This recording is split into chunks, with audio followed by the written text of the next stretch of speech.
Hello ma'am, welcome back to our channel. और जैसा कि आपको पता है कि हम लोग इस टाइप की ए टू जेड डीएसए शीट को भी सॉल्व कर रहे हैं। और इस शीट के अंदर हम लोगों ने एरे वाले पार्ट के अंदर है और एरे के अंदर भी मीडियम वाले पार्ट के अंदर इजी वाला पार्ट कंप्लीट हो चुका है, मीडियम वाले पार्ट के अंदर है। तो जो स्टार्टिंग की दो, मैं मतलब पहले ही बता चुका हूँ इन दो वीडियोज में कि मीडियम वाला पार्ट काफ़ी इंपॉर्टेंट है। तो हम दो प्रॉब्लम ऑलरेडी कर चुके हैं, that is two sum and sort an array of zero ones and twos. अभी हम जो प्रॉब्लम करने वाले हैं वो है मेजोरिटी एलिमेंट्स, और ये भी काफ़ी इंपॉर्टेंट प्रॉब्लम है और काफ़ी इंपॉर्टेंट कॉन्सेप्ट इससे निकल के आएगा। ओके, इसके बाद एक और इसका एक्सटेंसिव वर्जन है जो कि इन्होंने शायद आई थिंक हार्ड में दिया हुआ है, ये जो हार्ड, यस, हाँ यस, मेजोरिटी एलिमेंट n/3, इसमें भी सेकंड नंबर क्वेश्चन है ये। तो ये हार्ड सेक्शन में इन्होंने डाला हुआ है, तो सेम कॉन्सेप्ट सेम रहेगा। ठीक है, अभी इस वीडियो के अंदर हम लोग जो क्वेश्चन नंबर करने वाले हैं वो है मेजोरिटी एलिमेंट्स, विच मेजोरिटी का मतलब क्या है, जो कि n/2 टाइम से ज़्यादा बार प्रेजेंट हो। अब मैं आपको क्वेश्चन को एक्सप्लेन करना और साथ से सॉल्यूशन देना स्टार्ट करता हूँ। देखो, ये आपको एक एरे है, 6 साइज है, इसका 6 साइज है, और हमें बताना है कि इसमें कौन सा एलिमेंट मेजोरिटी है। मेजोरिटी की कंडीशन क्या है कि वो एलिमेंट का एलिमेंट कितने, उसकी frequency should be more than n/2। अब n कितना है, n is the size of the array. तो यहाँ पे मान लीजिए 6 है, तो 6/2 कितना हुआ, 3। तो यानी ये एलिमेंट 3 से ज्यादा बार प्रेजेंट होना चाहिए, element should be present more than 3। Okay, अगर मान लीजिए 5 होता साइज, ऑड नंबर ले लेते हैं 5, अभी तो ये इवन नंबर था, आपको समझ में आ गया, ऑड नंबर ले लेते हैं 5। तो 5 में क्या होगा, 5 में अगर 5 को 2 से डिवाइड करोगे कितना आएगा, 2.5।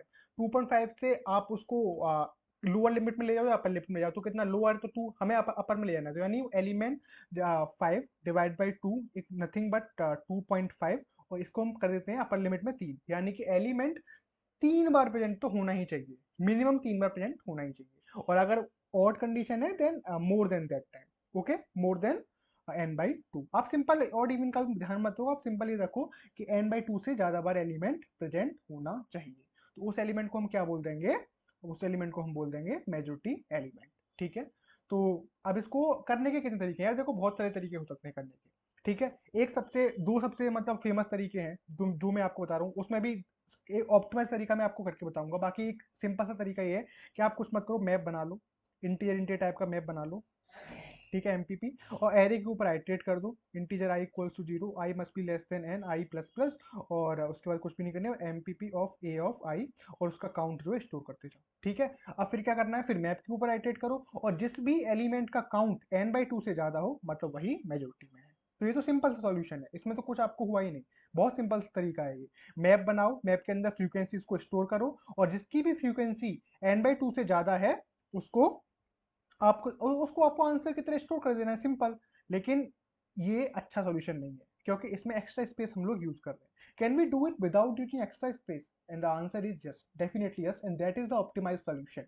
We have to do it without using any extra space. Then how we will do it, let's see that. Okay, तो अभी हमको क्या करना है, सिंपल, अभी हमको कॉन्सेप्ट समझना होगा। कोई भी एलिमेंट n/2 टाइम से ज्यादा है, मतलब अगर मैं इसको 6 कर दूं यहाँ पे, n=6, और मैं यहाँ पे भी एक कुछ एलिमेंट 2 लिख देता हूँ, लेट्स सी 2 या 3 कुछ भी लिख दो। ओके, तो यहाँ पे n/2 कितना था, 3, यानी 3 से ज्यादा बार, तो 3 से ज्यादा बार क्या प्रेजेंट है, दैट इज 1। तो 1 जो है वो n/2 टाइम से ज्यादा प्रेजेंट है। ओके, ठीक है।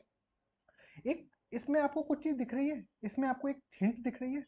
हिंट इसमें ये है कि जब भी आप एरे के ऊपर आइटरेट करोगे ना, 1 2 1 1 1 1 2 1 1 3, तो सबसे ज्यादा बार क्या आएगा, सबसे ज्यादा बार आएगा 1, बिकॉज वो एरे के आधे से भी ज्यादा पार्ट में प्रेजेंट है, एरे के आधे से भी ज्यादा पार्ट में प्रेजेंट है, इसीलिए वो सबसे ज्यादा आएगा, इसीलिए वो सबसे ज्यादा आएगा। और इसीलिए उसका काउंट, उसका उस एलिमेंट का काउंट कभी भी जीरो, मतलब कभी भी नेगेटिव में नहीं जाएगा।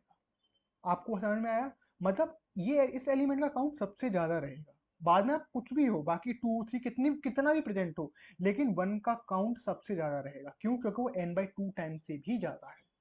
ठीक है, अब इसका हम सोल्यूशन एक बार लिखना स्टार्ट करते हैं, फिर आपको क्लियरली समझ में आएगा। देखो, इसमें लिख देता हूँ ताकि आपको भी समझने में आसानी रहेगा। इसमें लीड कोड में वहाँ पे नहीं लिखता, और क्योंकि कई सारे हो सकता है कुछ टेस्ट केस हो। सबसे पहले क्या है, हम लोग एक आंसर बनाते हैं जिसको हम रिटर्न करेंगे। ठीक है, इसको हम रिटर्न कर देते हैं। Okay, return answer. ओके। अब हम मान लेते हैं कि जो एरे का फर्स्ट एलिमेंट है ना, जो जीरो इंडेक्स पे होता है, वही मेजोरिटी एलिमेंट है। जस्ट सपोज कर लिए, जस्ट मान लो इंट काउंट, और उसका काउंट कितना हो गया, वन।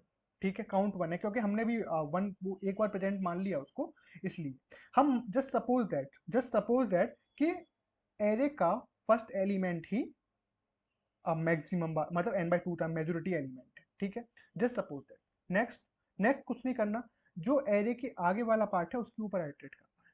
अब क्या करना है, for integer i equals to one, i must be less than n i plus plus, और हमने एन डिफाइन नहीं कर रखा, एन डिफाइन कर दो वरना वो कंपाइल में एरर करेगा, कंपाइल कर size. Right, okay, fine fine. तो देखो, अब जो आगे वाला पार्ट है हमें इसमें आइटरेट करना है। हम लोग इसमें क्या चेक करेंगे, हम लोग यहाँ पे चेक करेंगे इफ इफ हमारा ए ऑफ आई जो अभी एलिमेंट है, क्या वो आंसर के बराबर है। अगर वो आंसर के बराबर है तो कुछ नहीं करना, काउंट को प्लस प्लस कर दो, सिंपल।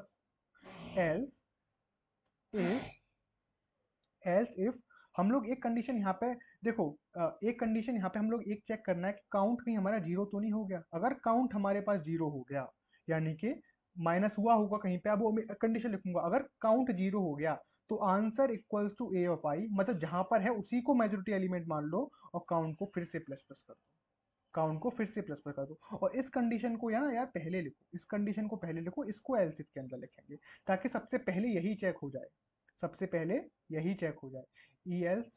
ठीक है, और अगर और अगर कुछ भी ना हो तो हमको कर देना है काउंट माइनस, यानी कि देखो, count plus plus count zero है, यानी कि अभी कुछ भी नहीं है, तो जो जो भी एलिमेंट है उसी को आंसर मान लो, और काउंट को एक प्लस एक बार बढ़ा दो, मतलब एक एक बढ़ा दो, क्योंकि काउंट जीरो है ना अभी यहाँ पे, तो वो वन हो जाएगा। नेक्स्ट, अगर एलिमेंट आंसर के बराबर आ रहा है तो काउंट को प्लस प्लस कर दो, वरना माइनस माइनस करो। अब मैं ड्राई रन करके दिखाता हूँ कि आखिर ये चलेगा कैसे, रिटर्न आंसर अभी रन करके हम आपको बात दिखाएंगे। देखो, थ्री, इसका आंसर कितना है, इसका answer n by two times करना है, थ्री है आंसर इसका, क्योंकि वो थ्री जो है वो टू टाइम प्रेजेंट है। तो देखो, सबसे पहले हमने आंसर को थ्री को ही आंसर मान लिया, तो काउंट कितना है इसका, वन। बाकी हम टू और थ्री जो बचे हुए एलिमेंट है इनके ऊपर आइटरेट करेंगे। क्या काउंट जीरो है, नहीं जीरो तो नहीं है क्योंकि काउंट तो हमारा वन है। ओके, नेक्स्ट, क्या ए ऑफ आई आंसर के बराबर है, नहीं ए ऑफ आई टू है, और आंसर हमारा कितना है, आंसर तो हमारा थ्री हमने स्टोर कर रखा है। ओके, तो एल्स काउंट माइनस माइनस, अब काउंट कितना माइनस माइनस कर दिया, काउंट हो गया हमारे पास जीरो। नेक्स्ट, नेक्स्ट देखो, काउंट हमारे पास जीरो हुआ। ओके, जैसे ही काउंट जीरो हुआ तो ये तीन पे आ चुका है ना, अब तक इसी को आंसर मान लेगा, answer equals to A of आई और काउंट प्लस प्लस। ठीक है, वही मैं बोल रहा हूँ कि इस एरे के अंदर ना जो मेजोरिटी एलिमेंट है उसका काउंट हमेशा ज्यादा रहेगा और एलिमेंट से, क्योंकि वो obviously n by two times है, बहुत ही सिंपल कॉमन सेंस की चीज है। ठीक है, सॉल्यूशन समझ में आया आपको। और अगर नहीं आया तो एक बार इस पे भी आपको ड्राई रन कर लेना, इस पर ड्राई रन करना, इस पे आपको पूरा क्लियर हो जाएगा कि हम ये काउंट प्लस प्लस क्यों कर रहे हैं, यहाँ पे माइनस क्यों कर रहे हैं, और अकाउंट जब जीरो हो रहा है, तो अगर जीरो हो रहा है ना, तो जहां पर जीरो हो रहा है अकाउंट, उसी एलिमेंट को हम लोग आंसर मान लेते हैं और वहीं पे अकाउंट को प्लस प्लस कर देते हैं। तो एक बार हम इसको रन करके देखते हैं कि आखिर चल रहा है नहीं चल रहा है।